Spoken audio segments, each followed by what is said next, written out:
Hello, my name is Nick Dale. I'm professor of nutrition in the poultry science department here at the University of Georgia. And what I'd like to mention today is something about poultry nutrition and why we produce poultry in the first place. And I think to do that, to put the entire thing into perspective, let's consider why we raise poultry, and it's to provide high quality foods for humans, eggs, meat, what have you. So let's think just for a moment what humans really need in terms of nutrition. And we all know, we remember from elementary school, you need vitamins and minerals and protein and calories. Not too many calories, obviously, but enough to get along. And especially protein. Protein is always something that's at the top of the list. And humans need it for whether you're an adult or a child. We adults need it to maintain our body. There's always a constant turnover of protein in the body, so that has to be replaced, but obviously it's most important for growing children so they develop in a healthy way. Now, we know that in the world there's a tremendous amount of malnutrition, and here in the United States there's a fair amount of malnutrition as well. So what we'd like to do is try and address that, and what happens is when you start to look into this, we find that curiously enough we are surrounded by a tremendous amount of protein that simply isn't used.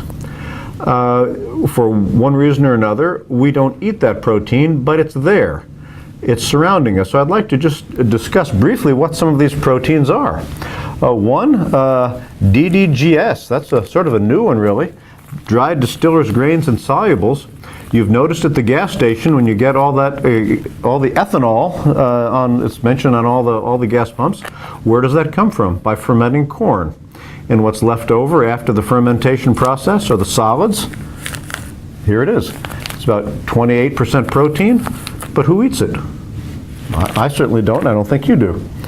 How about meat and bone meal? When you process pigs or cows or chickens, you certainly don't eat everything. All the meat doesn't go to the grocery store, or all the parts of the body don't go, but they are animal byproducts, and if they're cooked and dehydrated, they're very high in protein, and but you and I don't eat that. It's a part of protein that we'd consider probably inedible. Feathers. Chickens have lots of feathers, correct? Who eats a feather? Well, no one. But it's almost pure protein. So if you could take this protein and basically process it, putting in a pressure cooker maybe the size of this room, which is done at industrial scale, these thousands and thousands of tons of feathers can be turned into a high protein feather meal. Once again, I don't eat it, and neither do you. There's a whole range of proteins that come from what we call oil seeds. These would be seeds that are very high in oil, and the oil is extracted for human consumption. And you see this, aisles of this in the supermarket. Canola oil, after you get the oil out of the canola seed, what's left? Very high in protein, but I don't eat it. Peanut meal. This is when you take the oil out. You do a lot of frying in peanut oil. And what's left can't be made into peanut butter. There's no oil left in it, but it's very high in protein. Cottonseed meal, the same thing. You get the oil out of the cottonseed meal, and what's left? Very high in protein, but I don't eat it either. The biggie is soybeans, soybean oil. Soy is the major source of edible oils, and if you walk through the supermarket and see vegetable oil and look at the label in fine print, you'll see that it's soybean oil. Soybeans are 18% oil. So after you take out the 18%, that leaves about 82% of something else. And a lot of that is protein. And that is concentrated into soybean meal. This is almost 50% protein, very good quality, good array of amino acids. And but I don't eat it because soybeans are beans. And we know what beans do. In coal mines, there are methane explosions. We do not need methane explosions in our dining room. Humans cannot eat a lot of soybean meal without having problems. So once again, that's in the stack of proteins that you and I probably don't eat. But wouldn't it be nice, wouldn't it really be great if we had a means of taking these proteins and converting them into something good, into a good foodstuff, something that we might enjoy eating and would be nutritious? Is that reasonable? Can you do that? Well, theoretically, yes. All you have to do is take these proteins, break them down into the amino acids, and reconfigure them into a new protein. Is that hard to figure out? No, not really. Consider this. We have a dollar bill, and let's say we're in a shop that doesn't accept dollar bills. And so we go to the bank and get some change the dollar bill into change, and we can pay with 3/4, 2 dimes and a nickel, or 2 quarters and 5 dimes, you name it. We can arrange it. What we're doing is taking the dollar bill, breaking it down into its component parts, and reconfiguring it into dollars and other forms, which is exactly what we'd like to do here. Take these proteins, break them down into their individual amino acids, and reconfigure it into something good. Well, let's assume we have a machine that can do that. Let's flip on our machine, and we'll pour in some of the goodies here. All right, very nice. Some of that, and let's pour in some of this other. This meat and bone meal, let's put in some of that. Okay, and just for the fun of it, let's put in some vitamins and minerals. Okay, very good. And let's see, what did we get? Did we get anything useful? And no, we really didn't. We just got that same stuff we put in. But if this had been a chicken and not a machine, we would have gotten an egg or meat, correct? What the chicken can do is take all these proteins, break them down into the individual amino acids, and reconfigure those amino acids into a protein, any number of types of protein, egg protein, meat protein, what have you. In other words, what the chicken does is it takes all of these proteins, which you and I don't generally eat, and recovers them, puts them back into the human food chain. Now, how nutritious is this? Extremely nutritious. I want you to think about this egg, not as a poached egg or a fried egg, but just assume there had been a rooster in the barnyard the day before the hen laid this egg. And he was an active rooster. And then we took this egg and put it in a warm place for 21 days. We'd get a baby chick. Imagine, a living animal.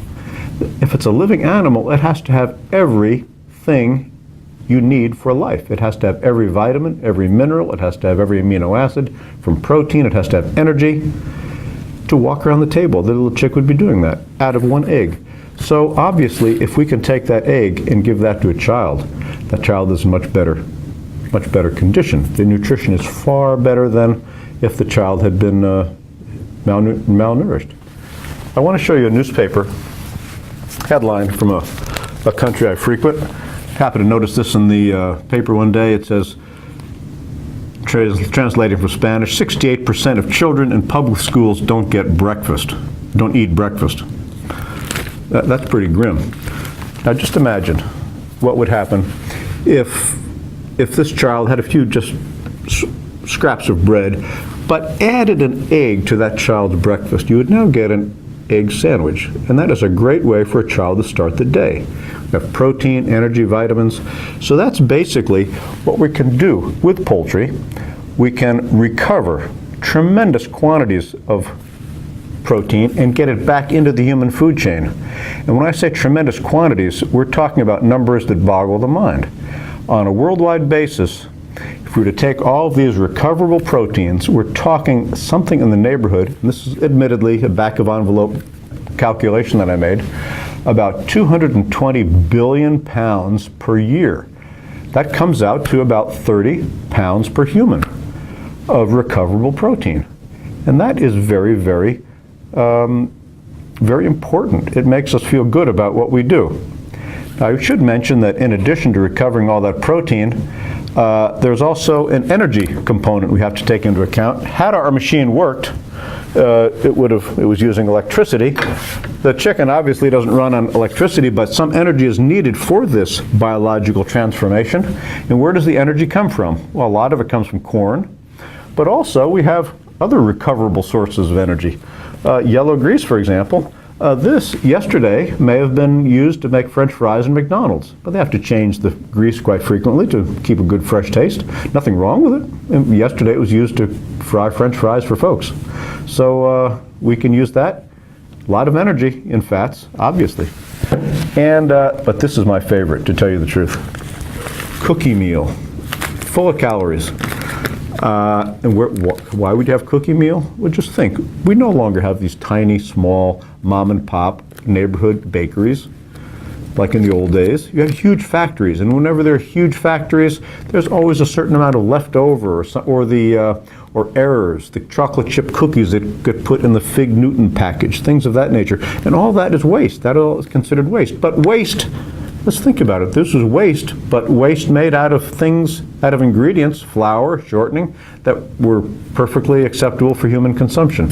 So all of that gets ground up and put into chicken feed, and that's another source of calories.